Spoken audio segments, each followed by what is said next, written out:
As always, today's show is brought to you by ThriveFantasy.com. It's DFS for prop bets. Visit ThriveFantasy.com or download the app for iOS and Android. Use our promo code Armchair and receive an instant match up to $50. Choose your 10 favorite props to quote-unquote build your lineup and compete against the rest of the field for cash prizes. Again, sign up today at ThriveFantasy.com. Download the app for iOS and Android and use our promo code Armchair for your instant match. We got a great show today, guys. I know we've been off for about 2 weeks now because of Thanksgiving, but Ryan is back, and we are ready to roll into our season-long show. So hang tight.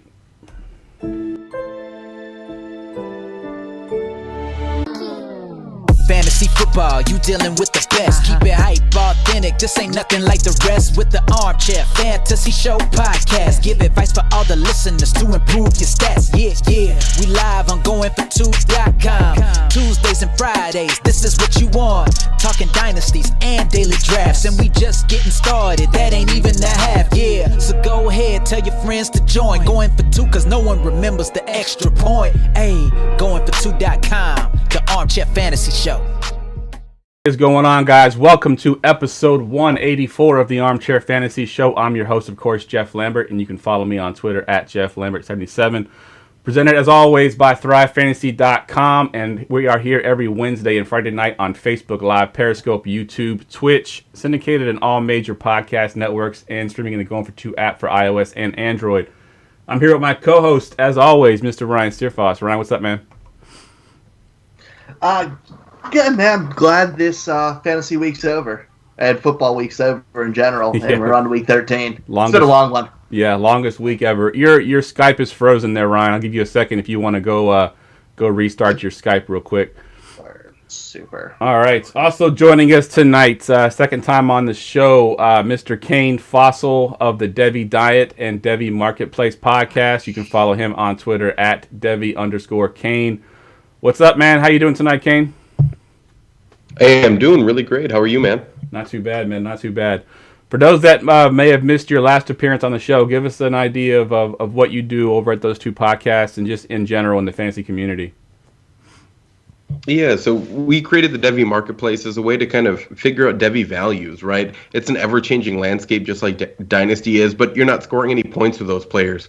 So we're really trying to figure out the right time to buy, the right time to sell, and really how to gain value off of Devy players and when to trade them.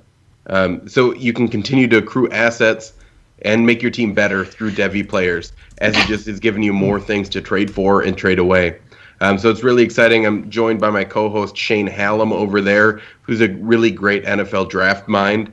So it's really great that we get both the draft side and the Devy side combined into one podcast as we focus on how these guys are going to do in the future. Nice. Yeah, I love it. And when we invited you on the show, Ryan said that you were excited to come onto a podcast for once and not talk Devy. And of course, what do I put in there? I put a little bit of Devy in there for us anyway. So, but we will talk about some redraft and some dynasty stuff as well, previous to that. So, yeah, glad to have you on the show, man. Ryan, are you back? Yep, I think I am. All right, yeah, you're good now. You're good. I got your beautiful face in motion now, not frozen into your O face. That's always a miracle. Nobody needs to see that. All right, let's go ahead and jump into the news and notes. News and notes from around the league. News and notes, as always, is brought to you by Society Socks. Bold socks with a social cause. For every pair of socks you buy, a pair is given to charity. Visit mysocietysocks.com/armchair. Use our promo code Armchair and get 50% off your first month subscription. All right, first note I have on here, there's not a whole lot of notes to really go over, so we got a couple notes, just small things to talk about. David Johnson's hopeful to return, Ryan, this coming week here. If you're an owner of David Johnson, or if you're an owner of Duke Johnson for that matter, what does this matter to you? Are you excited to get him back into your lineups? I mean, if I'm an owner of David Johnson, of course I'm excited just for the fact he's a running back who's going to get volume, who's not hurt. So I'm excited in that manner. He can give me RB2 value from here on out. Worst case scenario, I plug him in the flex, but he gives you a nice floor play, and he's a lot more consistent in his production than Duke Johnson. So I'm happier there if I had both and he's back. Yeah, agreed. And Kane, let me go to you. Can we finally put to rest the Duke Johnson truthers? I mean, we've been told none to this guy. It seems like forever. He didn't really look too great in the few games that he played. Can we put them to rest finally, you think? You know, in deeper dynasty leagues, I wouldn't, because he's still a relatively young guy on his second contract. So he's not a guy that I'm really gonna look to sell or look to buy. I think if you have him, great, and if he happens to be on the waivers in a really deep league, sure, I might pick him up, but I'm not like going to go out of my way to get him. If I could sell him for anything, I probably would. But just knowing that David Johnson has a history of injuries. Good point. So if he continues to get hurt, you know, Duke Johnson isn't bad for a spot start when you're starting, 10, 11 guys in a really deep dynasty league. Yeah, that's a good point. I mean, he's going to definitely put some volume up if he's the only guy there for sure. All right, another one I got, and this is I saw this and I was kind of surprised, but George Kittle actually wants to return and thinks he can actually return this season. Ryan, what do you think of that? If you were an owner of George Kittle, are you worried about him coming back too soon? If I'm an owner, I'm ecstatic because it's right in time for fantasy playoffs. But if he's healthy and his doctor cleared, most of the time you can trust him nowadays in the NFL. But yeah, I'm happy he's coming back, man. I have one share of him right now, and I've been clamoring for him to come back, and that's huge for fantasy playoffs. He's a superstar. He's the only tight end not named Travis Kelce who you can trust. Yeah, that's a good point. And I guess because I'm a Niners fan, I'm holding out that he just, I don't own him in any leagues, which is kind of surprising. I traded him away in my one league that I did have him. So I'm not too worried about his fantasy prospects. I just don't want him to come back and get hurt again because we're playing for next season at this point. But for fantasy purposes, yeah, I think getting Kittle back is definitely a big deal. What about you, Kane? What are your thoughts on George Kittle coming back? Well, for fantasy, you have to love it. The chances that he, knock on wood, right? The chances that he actually gets hurt and misses time next season, I think, is few and far between.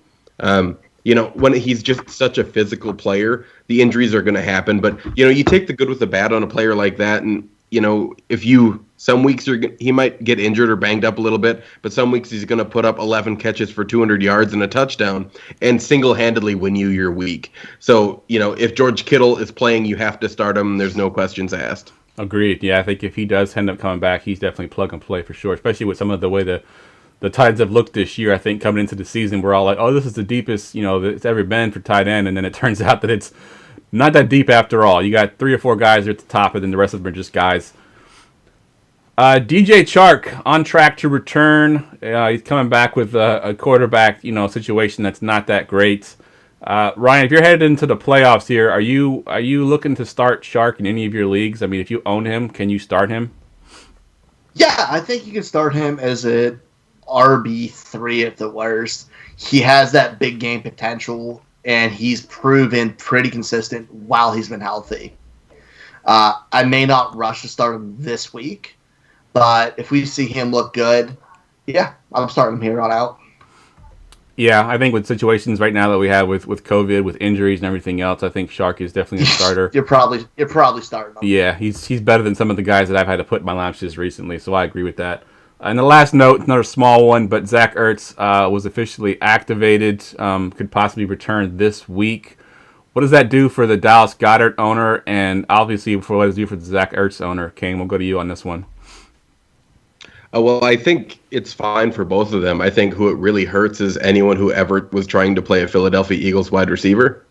If you were counting on Travis Fulgham, if you were counting on Jalen Reagor, if you were counting on Alshon Jeffrey to ever get you any more points this season, I wouldn't even try to start them. It's not worth it. Not only is the quarterback position just rough for the Eagles right now, but you're getting, that's 2 other people that you have to deal with for targets. And there's just not enough targets to go around there, at least high-quality ones. So the tight ends are going to get them, so I would not even try to start another wide receiver. But if I have both of them, I would even think about putting them both into my lineup, both those tight ends. Yeah, that's a good point. I think both of them are definitely viable. I think Goddard's finally showing that he's fully healthy. If Ertz comes back fully healthy, he's been Carson Wentz's favorite target for the longest time. I am kind of worried, Ryan. I want to ask you about this, about a quarterback change. Carson Wentz didn't look so great. There's been rumored that he could possibly be, benched for the backup there for the rookie. What do you think of that situation if you own any of the Eagles skill players? I mean, I don't fully believe it, man. They've put this from the outside, the fans' perspective. He's looked atrocious. In watching the games, he looks atrocious. But look at his situation this year. He's had 3 linemen out majority of the games. He's turned Travis Fulgham into a household name, which should never have happened. He's lost his best friend in Zach Ertz. Goddard's missed time. Sanders has missed time. He's been working with the freaking bad news Bears all season long. Give him a chance with a healthy lineup, and I don't think they're going to pull him that close in the playoff hunt and a quarterback who hasn't had any reps in camp or anything like that. I just don't see it happening. He's not that bad. Yeah, I'm with you on that one. And Matt on Facebook wanted to know what that do for Rodgers, for Richard Rodgers. Obviously, I think he goes back to tight end 3 and basically becomes fantasy irrelevant once again. So yeah, I wouldn't be looking to hold on to Rodgers. If you could sell him for now for anything at all, do it. But I think he's probably droppable in most leagues. All right, that's it for the news and notes. We're going to move into our game-by-game previews, but before we do that, I wanted to update. And Ryan, I think you're frozen again. I don't know if you can hear me at the moment. Your Skype is frozen one more time. So I'm going to update the contest, get to the game-by-game previews, and we'll meet you on the other side. Update our Pick'em contest. Ryan had an awesome week in Week 13. He only got, I think, 3 wrong, so he made up some ground on me. I'm still winning, only by 1. I'm at 111. Ryan's at 110. And, of course, if you haven't been listening to the show all year, the winner of this contest gets to choose the background for the other person for a month. So I'll get to pick Ryan's background hopefully here pretty soon. Yours is going to be worse than last year. Just to let you know. Great. All right, game-by-game previews.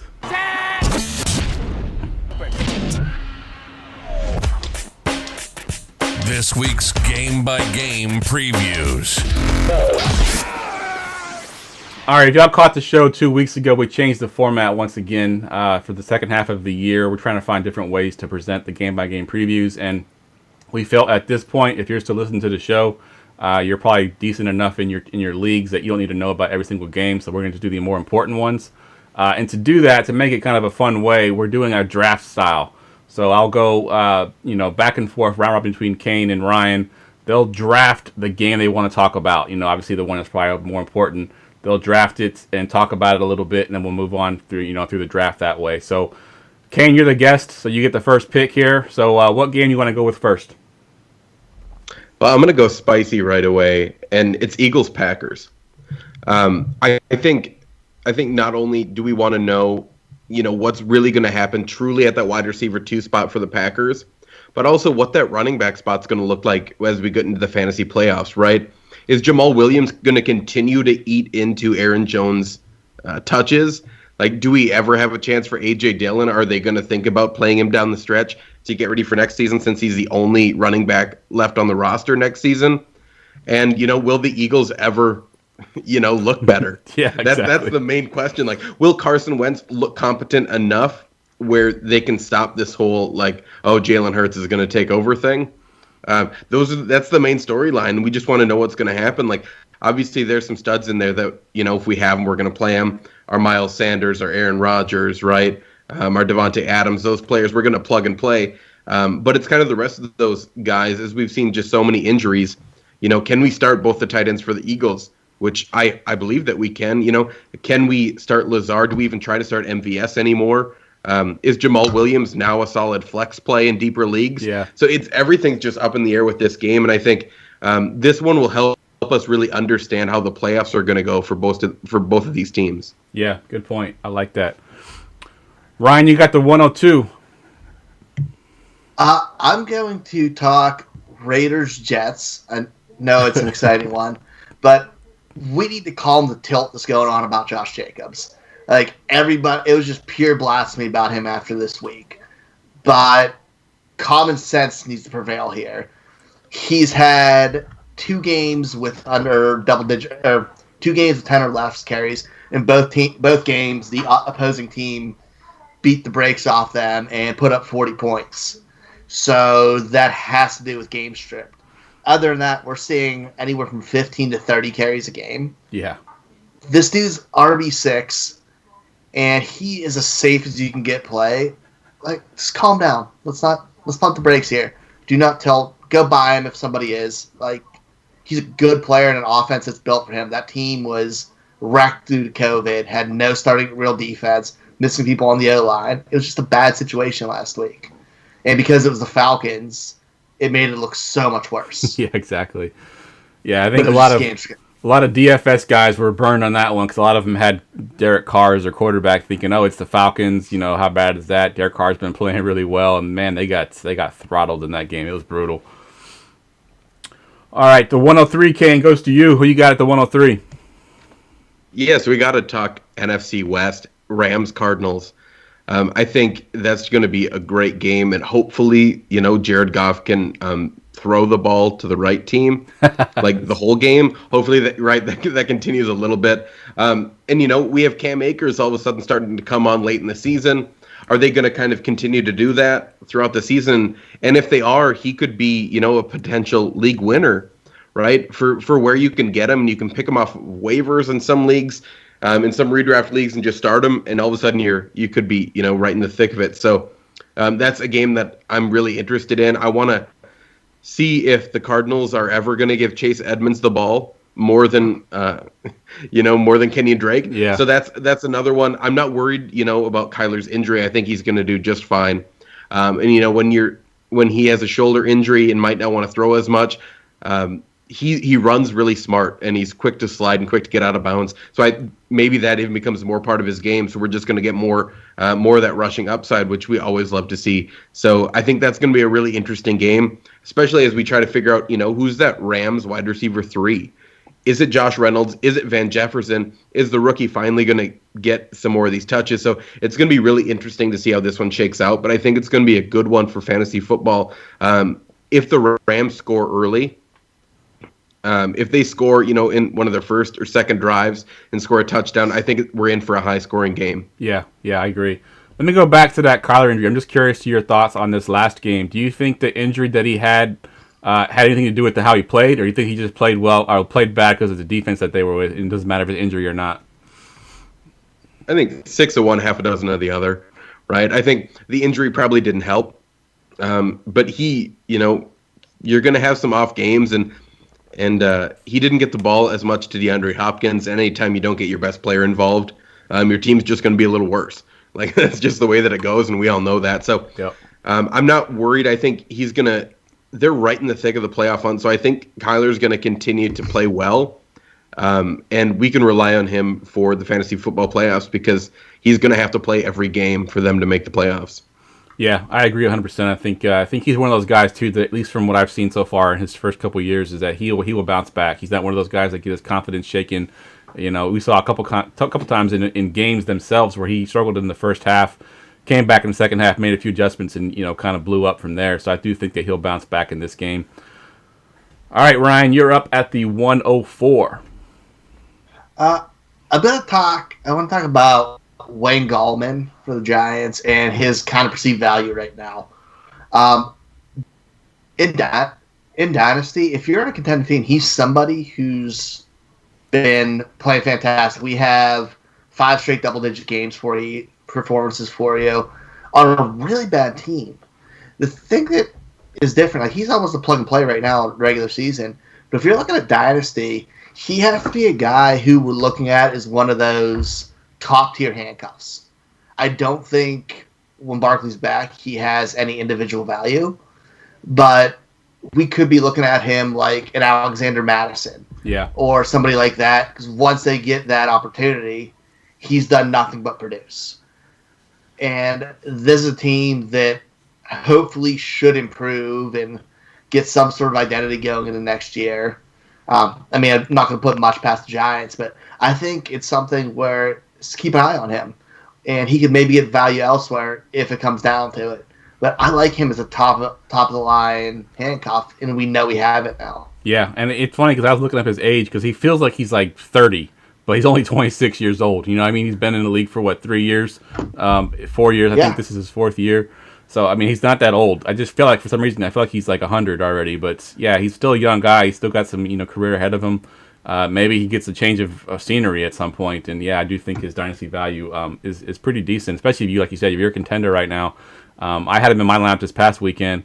Also played him in DFS as well because, I mean, he's been I think, double digits every game he started this week or this year. So I do think he's been great. He is a UDFA after this year, too. He is. Oh, so there you go.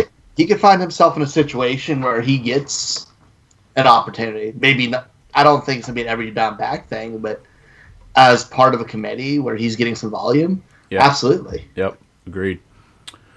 All right, Kane, back to you at the 105. There's just so many still good ones. I think there's quite a few good ones. But, when we're looking at just fantasy value, I think one that really stands out to me is the Bills 49ers. Because I think the wide receivers are going to have a heyday, right? Whether it's Deebo Samuel, Brandon Ayuk back, who knows what's going to happen with the 49ers running backs, right? But no one knows. With John Brown being on IR, I think Gabriel Davis becomes really, really exciting. And I think that's a guy that I'm going to start. Some people might be saying, oh, but what about the tight end? No. Like the Bills just don't really use the tight end, so don't even think about doing that. I think that's a wasted play. But I think Stephon Diggs and Gabriel Davis are going to have solid games. And the main storyline for me just throughout this whole Bills team is just what does the Bills running back room actually look like, right? We have Devin Singletary, who I think is more skilled than Zach Moss. But we never know who's going to get the touches. We don't know who's going to get them inside the goal line, or, if Josh Allen's just going to take it himself. Yeah. So, there's just so many question marks with that running back room, and I want to figure that out, especially in Dynasty, right? I think hopefully it'll be telling since Zach Moss has been, a little more healthy as of late, so we've seen both of them in the backfield together. But it seems like just a back-and-forth game, and we never know who's actually going to get the touches. So that's the one that I want to watch the most just to see what's going to happen, especially for dynasty value. Because if you believe that one is standing out over the other, you can get those Bills running backs so cheap right now.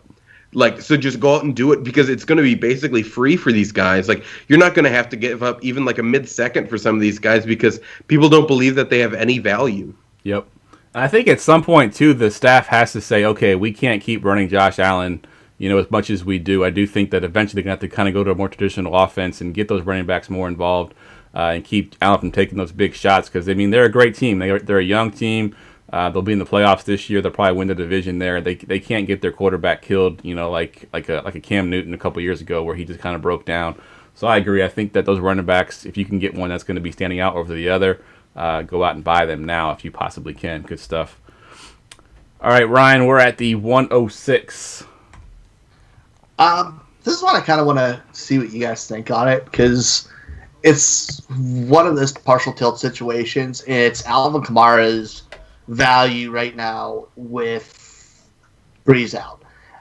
I know last game, again, similar to the game strip thing, it led to Latavius Murray. They didn't have to use him in the passing game, and we have to worry about that. But it's 2 weeks in a row he hasn't caught a pass. And this is a dude who that's where his bread and butter is. Are you guys starting to get a little bit worried about this? Because I've heard no word on Breeze in his return, and fantasy playoffs are coming up. Yep. And if he's on your team, he's your dude. He's carried you this far. Yep. What are we thinking with him? I'm a little nervous personally. I'm a Kamara owner in my main league, and he has been carrying my team. I've had some injuries. I got CMC that's been out. I had Nick Chubb who was out for quite a while. So Kamara's been my guy, and I think I saw a stat that over the past 2 weeks, Kamara's only played half the snaps. So that's a little bit of game script. I think also a little bit of the fact that he's playing injured. So I think I am a little worried because Taysom Hill gets those goal line touches that Kamara was getting earlier in the season, and it's killing his value right now. Because before when he didn't get the yards or the catches out of the backfield, he got you touchdowns to kind of make up for it, and now he's not getting those. Taysom Hill's getting those, so it's a little scary at the moment. What are your thoughts on this one, Kane? Yeah, I'm terrified. I have a lot of Alvin Kamara.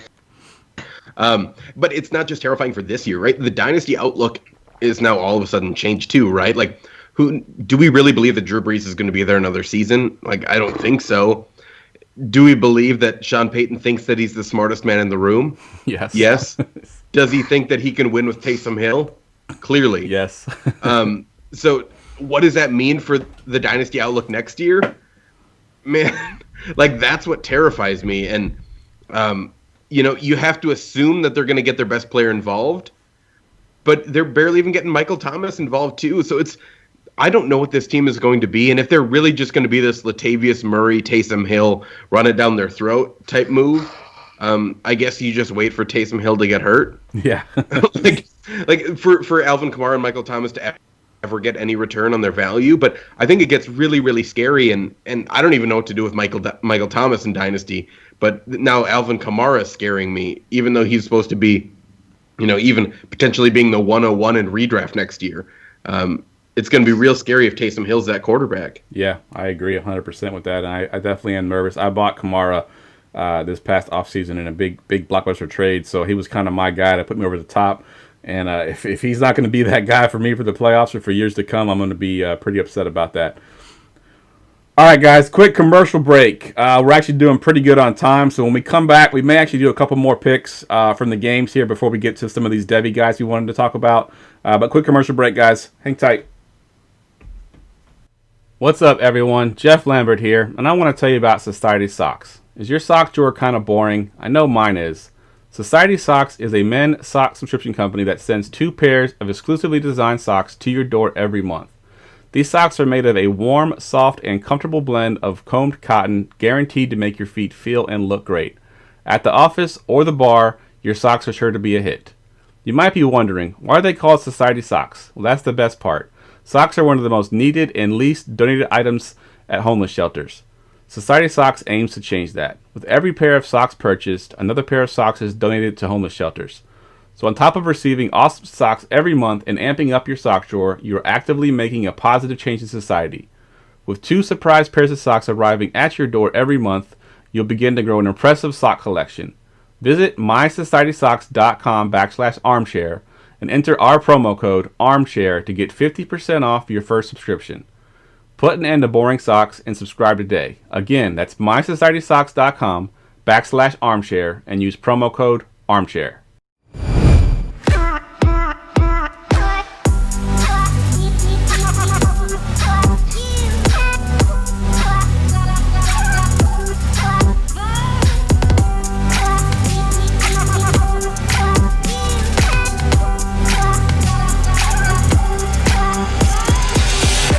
All right, guys, welcome back. I'm here with Kane and Ryan, and we are doing a mock draft of the games for Week 13.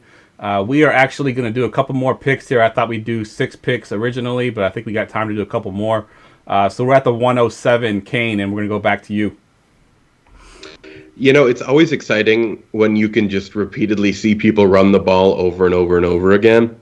And that's what the Browns and Titans game is going to be. Yeah. Right? You're going to have Nick Chubb versus Derrick Henry. Just repeatedly see them just smash the ball. Right? And I think what gets even more exciting for both these guys, right, their stats seem to look almost better in the fourth quarter. Especially Nick Chubb as of late, right? I think I read one statistic that if you took out his 2 biggest runs from the fourth quarter, Nick Chubb was still averaging about 7 or 8 yards a carry in the fourth quarter, which is absolutely bonkers, right? And then you're going against, right, the Titans, they're known for this smash mouth defense. So it's going to be really exciting just to see them run over and over and over and over and over again, and then maybe throw the ball, but we'll see, right? And, you have Jarvis Landry, who is obviously the wide receiver 1 now for the Browns, and hopefully he can continue to do what he did last week and get some more of those targets. But the Titans, I think it's A.J. Brown or bust at this point. That's really the only guy I'm comfortable in starting. I think the Titans, I know they technically have a tight end, but I don't know if they know that they can pass to him. Because, Jonnu Smith is I remember, right, everyone was like, oh, he's going to have a great season. And then all of a sudden, it's I don't know who he is. Yep. Is he out there anymore?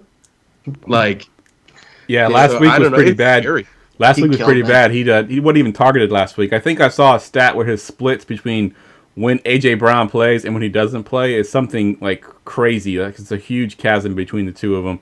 So when A.J. Brown's out, start Jonnu Smith. A.J. Brown's playing, bench Jonnu Smith because it's just not very good thing for him. And yeah, Landry finally had a huge game, and I wanted to get your thoughts on Landry a little bit, Ryan, real quick. I know because you're a big Landry supporter. What do you like about his last game, and you think he can repeat this going forward? Yeah, I mean, I feel like Landry is just so boringly Jarvis Landry. We know we're going to get, especially when he's the only guy there with no Odell now, he's going to get volume. He's going to get low yards per average, but he's going to get the ball a lot, and they're going to run that passing game through him. He's got great hands. He's trustworthy. Him and Baker seem to have been clicking. I like Landry going for it. I'm comfortable starting him as a wide receiver 3, maybe higher. Yeah, I like it. All right, Ryan, finishes out here with the 108. I want to talk about Damian Harris becoming the actual first real lead back we've seen in New England in a while. Sony Michel came back this week, and I don't think anybody knew because he didn't sniff the field. Harris dominated touches in the backfield again for the running backs. He's now had 14, 11, 22, 14, 16, 10 carries, and then a 17 the game before. He's been getting a ton of volume there, and they have a really good offensive line. If that team, if they're in games and close games, he's their hammer, man. You can start him week after week. In a week when you know they're going to have a good game script or should win, he's going to see a lot, and he's going to have really high production potential. And they don't pull him in the red zone. He can catch passes. He's a complete back for them. I'm a big fan of Damian Harris going forward. I think he's somebody you can still get a cheap value in Dynasty who may have even bigger role next year. Yeah, I was just going to say, like, his role is diminished a little bit because of Cam Newton's rushing touchdowns. You know, Cam Newton's on a 1-year contract. No guarantee he's there next week or next year. So it's possible that Harris gets those carries, next year, for dynasty value. And then, hopefully they start giving the ball red zone this year because, they're going to need to eventually.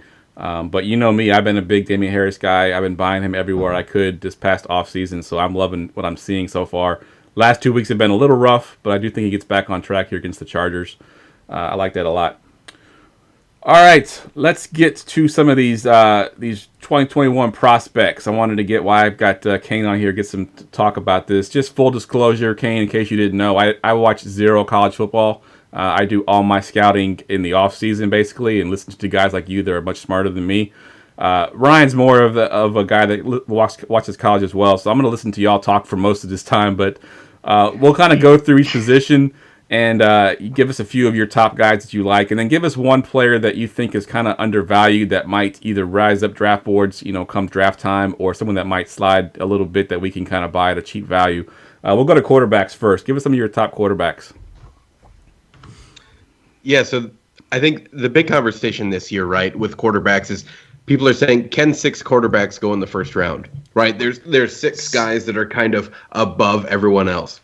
And we talk a lot about on our podcast, like, will 6 guys actually go? Well, history says no, right? Like, only one time since the new NFL draft have been formed, right, that only one time have 6 quarterbacks gone in the first round. So I think that's where we're a little hesitant. I think more realistically, either 4 or 5 quarterbacks go in the first round. You obviously have the top 2 guys in Trevor Lawrence from Clemson and Justin Fields from Ohio State. That are your clear top 2 guys. I think they're the clear number 1, number 2 pick in any draft, right? They're just so good, and they're clearly going to be top guys. I think you're instantly them coming in as about top 10, top 12 quarterbacks coming into the league because they both have a rushing floor that's unparalleled, right? And then all of a sudden you have 2 guys that are a little unknown. You have the FCS guy in Trey Lance, which, fun fact, he's actually from Marshall, Minnesota, which is where I live. Nice. So fun fact there, we're huge fans of Trey Lance.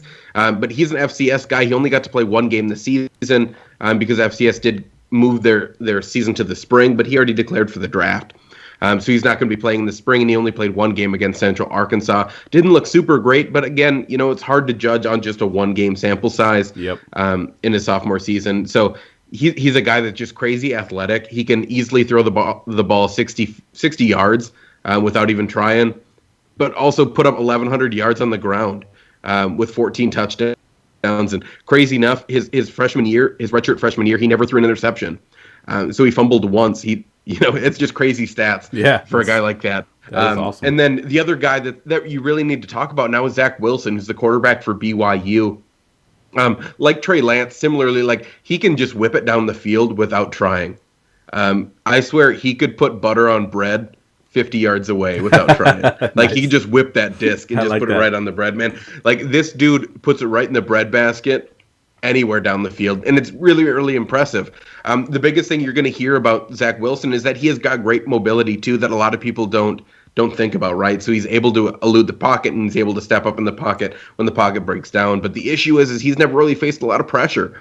He's a guy that it wasn't in a Power 5 conference. Obviously, BYU is just in the Mountain West. So when they really just weren't playing super great teams. So it's tough for them to get a full season. They were supposed to, face some better teams. They were supposed to face Washington. They were supposed to face Minnesota. They were supposed to face some better teams that would actually, at least give them like real competition. But it's really hard to judge. So the biggest thing that we can work on with him is just make sure that he's playing in the Senior Bowl, or excuse me, not the Senior Bowl, but his bowl game, because they're gonna end up being a top 10 team. So they're going to face someone pretty solid. So whether that's Georgia, whether that's an Auburn that actually has a solid defense, I think that's going to be really, really telling for his NFL draft stock. Nice. I like it. Ryan, anything you wanted to add to that? No, I'm just starting to get into my film for the show. I'm like 10 players in, so I'm just letting him go, especially when it comes to quarterbacks. Yeah, I mean, quarterbacks are tough too. I mean, because like he said, those small school guys are so hard to evaluate, especially this year with COVID and and them not playing some of the stiff competition. They're really tough to evaluate. So let's move down to the running back. Actually, before we get out of this, let's talk about quarterbacks one more time. Your sleeper, who's the guy you think is kind of undervalued that you can either buy in a dynasty league, pretty cheap, or someone that may rise up as we get closer to the draft? Yeah, so first of all, I want to say, like, my bad. I said that BYU is in the Mountain West. Just had a brain fart. I know they're independent, so that's my bad. Better make sure before someone says something to me on Twitter. But my sleeper is probably Kyle Trask. He's the quarterback from Florida, has a great chance to win the Heisman this season. He's just played out of his mind. And before he came in to take over for hurt Felipe Franks last year, he hadn't started a football game as the starter since his 9th grade season. Wow. Right. So he comes in and all of a sudden is like just slinging down the field. And then this year, right, he's doing just great things. And then their top tight end, who some people, Kyle Pitts, right, might be the top tight end in the country, was out for a couple games, and he's still throwing like 6 touchdowns a game with maybe 1 interception against SEC defenses. Wow. So this guy's like just slinging it all over the field, right? He's not going to be the most mobile. He's really just a pocket passer. And that's not going to excite a lot of people in the first round of the NFL draft. But that's going to excite people in the second round of the NFL draft, because not only is he going to be able to be a backup, right, a competent backup, which we don't see many of in the NFL, right? Right. His first year, but he's a guy that's going to be able to step in, and as soon as he gets playing time, he's going to be able to do whatever you want on the field, provided that he fits in your system. So if you're, looking at a team like, the Vikings, who do a lot of pocket passing, right? Kirk Cousins isn't a mobile guy. They throw a lot of in the pocket. Because he can make any throw on the field, but it's a lot of in this pocket work. And so he's going to be exciting to some teams. If heaven forbid the Denver Broncos move on from Drew Lock, like he could be a choice there in the second round for them as well. So it's going to be crazy, because I think you're going to see a couple second, third round quarterbacks that are going to have a little more value than people might perceive right away. Yeah. Just because the depth at some of the other positions is just going to push them down a little bit from that first round. Nice. I like it. All right, let's move down into the money position for fantasy, the running backs. I know a couple of the guys' names here because I scouted them last year. They were supposed to come out last year, guys like ETN and guys like that, but they went back to college. Give us some of your top running backs and give us one sleeper. So I don't know how in depth you want me to go with these guys, but the top two running backs is not questioned at this point, right? You have Travis Etienne from Clemson, and you have Najee Harris from Alabama, and the really fun part is like they're two completely different running backs, and they're going to work in two completely different offensive systems, which I think is even more exciting, right? You have Travis Etienne, who's going to really fit well in his own run scheme, especially when you can get him out in space because he's a one-cut runner and he's extremely fast. We're talking about a guy that's going to run like low 4.3s. Wow. In the 40. So you're talking about a guy like, imagine Raheem Mostert, but like a good football player, and all of a sudden you have someone that's going to be incredibly dominant. So if you're putting him in somewhere like the Falcons or somewhere like the 49ers, like he's going to be dominant in that zone run scheme. And then you have Najee Harris, who's a power back.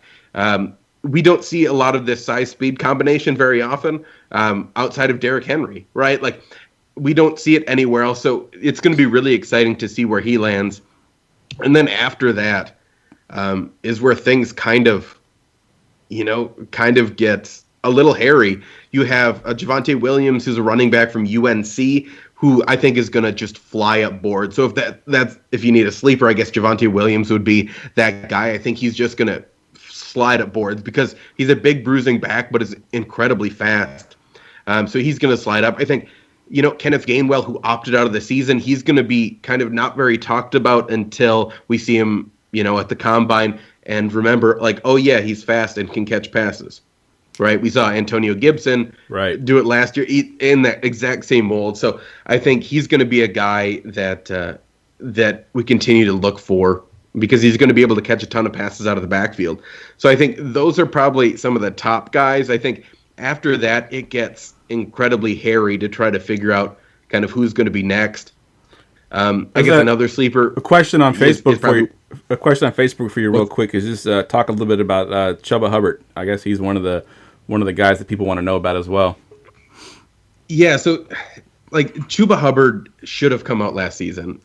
This is one of those where we got more tape and we got more concerned. The biggest thing coming into the season is his vision. His vision just isn't there, and that's really going to be a concern for people. Again, he's going to get drafted, right? And there's a good chance that he's a day 2, so round 2, round 3 guy. He's going to run a high 4.2 40. Dude is the fastest running back that we've seen in a very long time. I know how much Ryan loves the Steelers, but Dree Archer, right? We remember Dree Archer, right? A dude that just was incredibly fast, but just couldn't figure out anything past that. And I think obviously Chubba has a little more skill than that, but he just, he's barely looked like the best running back on his team. Wow. Let alone a top running back in this class. And I think he also has to go to his own running scheme because that's less needed to be, really good with vision. When you're a power running back, you need better vision to make better cuts. But when you're a zone run scheme, you're just one cut and trying to find the hole. And that's what he was doing in college. And, he has trouble finding the hole this season. So I'm not sure what's going on. I know the offensive line took a huge step back for Oklahoma State, but I think it's going to be really, really important to see what he does in the draft process because, there's just a lot of question marks, especially with the vision. And I don't think you're going to see a Devy analyst talk about Chubba Hubbard and not mention that vision issue. It's just too glaring for him right now. Nice. Ryan, anyway, you want to talk about here the running backs? I know you said you just started your scouting process, but I know you're over at TBR. I do want to mention the one thing he talked about, Najee Harris. My favorite thing for him being a 230-pound back is his hands out of the backfield are special. For a dude that big, it's weird to see him catch the ball that well. They line him up at wide receiver. They move him all over. Wow. I think it's really exciting. That's why I have him at RB1 so far, but I'm going to let a few guys in. One of the deeper sleepers I have, I watched him earlier in the season. He opted out midway through. Kind of was a little rough this year, but played really well last year, was Rakeem Boyd for Arkansas. I thought he's somebody like a James Robinson who you may not even draft this year, but he has a pretty well-rounded game where if he's in a situation to start, you can leave him on the field all 3 downs, and he's one of those guys, if given the opportunity, could produce for you. Nice. Like, it's funny that you mention, James Robinson with Rakeem Boyd, because Rakeem Boyd's also not going to be drafted. From what we're hearing, like, there's just a lot of character concerns. He was on Last Chance U. Yeah, like, there was some character concerns when he was at Arkansas too. So it's going to be an uphill battle for, especially a running back with character concerns. Yeah. Like, it's going to be really, really tough for him to find a team. I like the talent, but that's rough, man. Yeah, that's tough to do. All right, let's get to this receiver class, which I'm hearing is could rival even potentially this past year's class of receivers. Give us some of your top guys for receivers, Kane. So I think the top tier, there's some really, really good ones, right? You have Rashad Bateman from Minnesota, who is probably going to be the safest receiver in this class, right? Like, he's going to be incredibly solid and incredibly safe, and he's going to do everything that you want him to do, but he's not going to have the same flash as a guy like Rondale Moore, right, who has the speed from Purdue, who's able to, get touches out of the backfield and not only just get bubble screens and quick slants, but also go down the field because he's incredibly fast and incredibly shifty, right? And then you have Jamar Chase, who we can't forget about, that opted out from LSU. He was incredibly dominant last season. Most of the reason, right, why Joe Burrow looked so good. Yeah. Jamar Chase, we can't forget him. He's going to be a top 10 pick in the NFL draft. So, he's a guy that we can't forget about, and will probably be one of the top receivers from this draft for many years in fantasy football. And then you got the two fun guys, right, from Alabama, Devonta Smith, who's undersized, right, coming at like 165 pounds. Jalen Waddle, who, if he's able to run at the combine, we're talking about another potential 4.2 40, somewhere in the 4.2s, like just another burner. So he's going to be exciting too. And then we have Terrace Marshall, the other receiver from LSU, who just opted out. He's going to probably be a first-round pick too. So we're talking potentially, right, 5-6 receivers going in the first round again. Like, it's going to be really, really exciting season for fantasy football in these rookie drafts because, we're just saying all these guys as potential first-round picks, but the day two, like, we're talking about, right, another 8 to 10 wide receivers that could be going day two that all have just a ton of skill. So it's going to be super, super exciting, right, to see how all this is going to shake out because, there's going to be guys that you're going to see like this T. Higgins mold, right, that go just at the beginning of the second round, who can easily become the wide receiver one for their team. So it's going to be really, really exciting to see how all this shakes out. Nice. Yeah, I saw a tweet, I think it was a few weeks ago, when Justin Jefferson had a huge game. I think he had like 180 yards, maybe a touchdown. He was just dominating. And someone sent a tweet out, and I can't think of who it was that sent it out, but they said Chase was the receiver one last year with this guy in the field. So just imagine how good Chase is going to be with Justin Jefferson, as good as he's been so far in the NFL. So it's going to be exciting for sure. All right, we'll touch real quickly on the tight ends. I know there's one guy that I've heard you mention him already once, but is this class as deep as it was a couple years ago, or is it just a couple guys at the top and then it falls off? So there's 3 top guys, and you're going to see some question marks on a few of these guys. And right, Kyle Pitts is going to be the receiving tight end. He's not a guy that you're going to really want inline blocking because he just doesn't do it that often, right? And he's going to be really exciting for fantasy football. But, the one thing, before I talk about any other tight ends, just the one thing that I would preface, and we say this on the podcast all the time, is that, just remember that tight ends take some time to develop. So if you're trying to take a chance, in the first round or early second round on a tight end, when you could be taking chances on quarterbacks and running backs and wide receivers, just knowing that positional value, it might be better to just wait a little bit on the tight end, then trade for them when they're not producing right away, like some people want them to. Yep. But to finish the tight end one tier, you have Pat Fryermuth, who actually just had a season-ending injury, but he's a guy that people are calling Baby Gronk, that he can block inline as a dominant blocker and was for Penn State. He was actually eligible to be in the draft last year and chose to go back to school. It sucks that he ended up getting injured, but this is a guy that could actually fall down some people's draft boards now, right? Like, he's a guy that could be going second round of the NFL draft now, that people are going to kind of forget about, and he's going to be on the field every snap. Like, he's not a guy that they're going to take off the field. And he can catch really well, too. So it's really exciting to see what he can do. And then the third one is the guy that doesn't get talked about as much, but has probably the best yards after catch ability of any tight end in this draft, and that's Brevan Jordan, the tight end from Miami. Dude's incredibly fast and can catch well. They just don't use him much at Miami because now that they have De'Aaron King, they're just repeatedly running the ball, especially on read option, since both the quarterback and the running back can really take the ball and take it to the house at any time.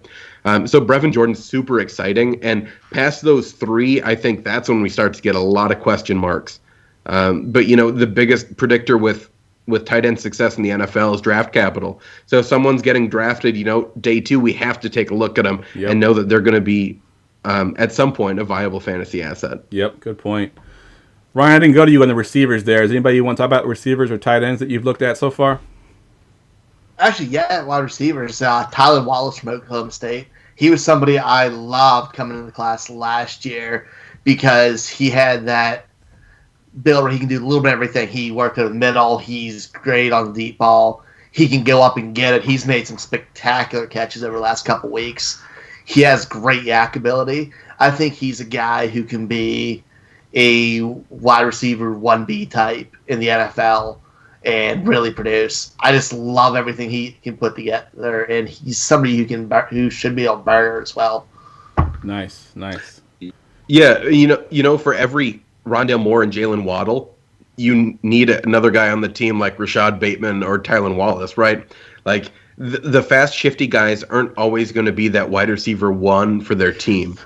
And just because they're wide receiver 1 in fantasy doesn't mean they're the true wide receiver 1 for their team. So they're going to have some other talent around them so they can work over the middle, or else they're just going to get pummeled because there's some small guys coming into this draft. Yeah, like we see a lot of it now. If you don't have a Julio or like D-Hop, you have to have 2 guys who are really good. Yep. It's not whose skill sets work well with each other.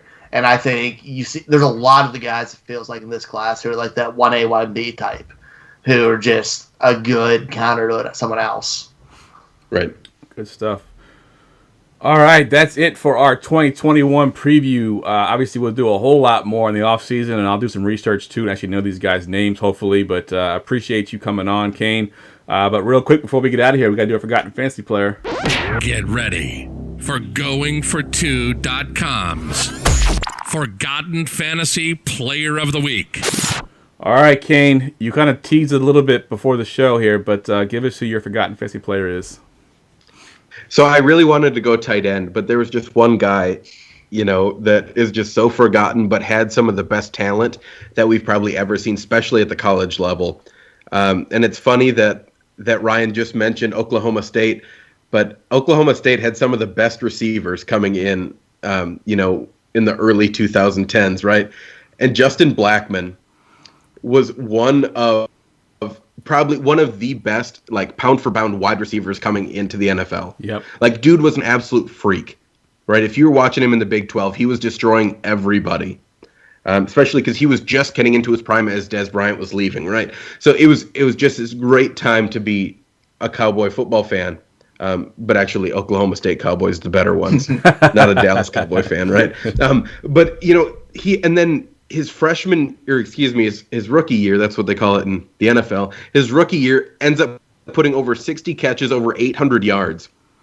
And this dude was just dominant. Yep. As a first-year player. So, but then he only plays 4 games in 2013 due to some substance abuse issues, and then kind of those issues just kind of kept getting on top of him, and we just never saw him back in the NFL. Yeah.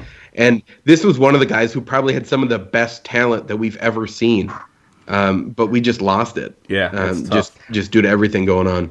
Yeah, I remember. I think I had him on my team in that rookie year, and I remember being disappointed when he couldn't come back the following year because it just kept like you'd always hear rumors about him coming back. Maybe he's coming back this year. Maybe he's coming back this year. It was always kind of in the background, but yeah, never got back into the NFL. It's a tough story to listen to, but yeah, it's Justin Blackman's kind of the Josh Gordon of that time frame. And just such a good wide receiver. Like, man, that dude was so good. If you just go back and watch some Justin Blackman highlights in college, you're going to see just some of the best plays from a really young receiver. And wasn't he drafted top 10? I think he was drafted like 6. Yeah. Like he was drafted really high. What was that? Was he that high? Yeah, it was definitely. I thought he was. He was in the top 10. I thought. I mean, I can look it up real quick if you want. He was 5. 5. Yeah. Like just crazy. Yep. Like good stuff. Dude was so good. That top 5. He's not the biggest bust. Who is? You got. So Luck Luck, RG3, Trent Richardson, Matt Khalil, Justin Blackman. Wow. some tough draft picks. A couple there. of those guys had really great rookie years. Yeah. Yep. Yeah, I mean RG3 was fantastic as a rookie. And so was And Richardson. Matt Khalil made the Pro Bowl as a rookie, and then Trent Richardson had the one good year. But man, besides Andrew Luck, that's a rough top 5. Yes, it is. Yes, it is. Even Andrew Luck, to some extent. I mean, he gets that big contract and then just, I'm done. I'm going to retire. Yeah, good stuff. All right, guys, let's go around the room real quick. Give us your Twitter handle one more time where we can follow you at. If you want to plug your show again, Kane, we'll go to you first. Yes, you can follow me on Twitter at Devy_Kane. The show's Devy Marketplace. We have a Patreon, patreon.com/Devy Marketplace, where we're just trying to find values and we're talking trades all the time. The best way to make your team better is by trading. Especially in dynasty leagues, you don't win a league at your draft. Yep. And we all know the dynasty leagues keep getting deeper and deeper, right? And we keep adding more teams and we keep having more bench spots, and the waivers are very thin. So the only way to get better on your team, especially in Devy leagues, is by trading then. Yep. And it's harder to rebuild in a Devy league because people will make you pay more because they have a name to their pick now, right? Like I'm not just trading, the 103. I'm trading Rondale Moore. Right. Like, I know Rondale Moore, and I can already put a name to that, so you're going to have to pay more for him.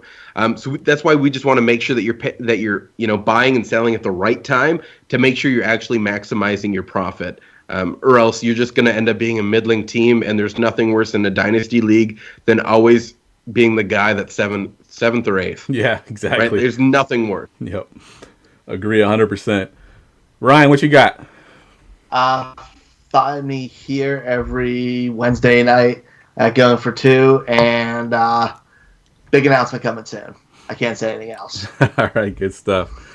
Yeah, we got some announcements coming soon as well. So Going for Two, we got a full site redesign coming up in January. We are also obviously changing our shows. Our live shows that we have right now are all based on the game times.